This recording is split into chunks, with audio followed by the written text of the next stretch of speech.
Assalomu alaykum. Bugun biz onajonim bilan birga iftorlikka tez tayyor bo'ladigan mazali baqlajonli rulet tayyorladik. Buni tayyorlash uchun bizga 2 ta baqlajon, 2 ta pomidor, ko'katlar, sarimsoq, piyoz, pishloq va labna kerak bo'ladi. Birinchi bo'lib baqlajonni kesib olamiz.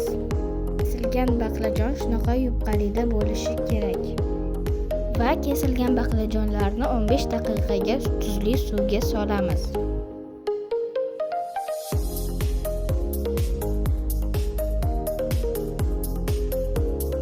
Bu vaqt davomida pomidorlarni yupqa qilib kesib olamiz.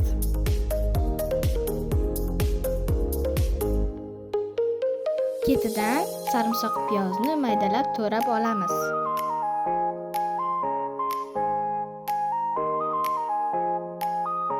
So'ng labni, ya'ni tvorojniy sirni olamiz. To'g'ralgan sarimsoq piyozni labniga solib, yaxshilab aralashtirib olamiz.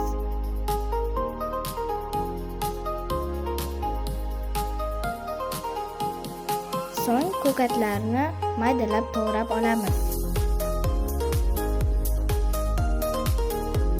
Pishloqni qirg'ichdan o'tkazib olamiz. Mana masalliqlar ham tayyor bo'ldi. Endi baqlajonning suvini to'kib, quruq salfetka qog'oziga taxlab olamiz. Baqlajonlar qurib olgandan so'ng listga pergamin qog'ozini qo'yib, ustma ustroq qilib taxlab olamiz.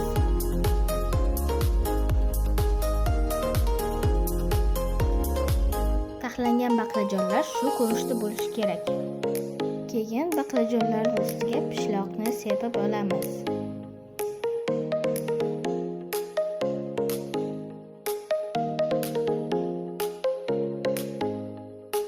Keyin duxovkaga 170 gradus yarim soatga yuboramiz. Yarim soat o'tgach, pishloq qizg'ish rang olgandan keyin duxovkadan olsak bo'ladi. Bismillah deb pishgan baqlajonlarni pergamin qog'ozidan ushlab o'girib olamiz va pergamin qog'ozini yechib olamiz.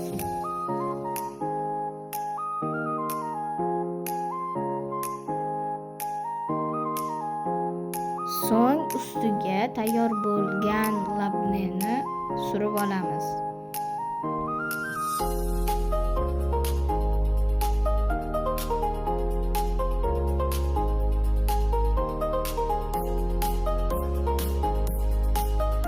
Va pomidorlarni dolik qilib taxlab olamiz. So'ng to'g'ralgan ko'katlarni sepib, rulet qilib o'rab olamiz.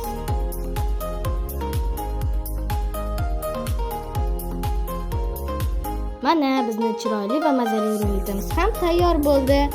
Agar sizga video yoqqan bo'lsa, bizga obuna bo'lib, like bosib qo'yishni unutmang.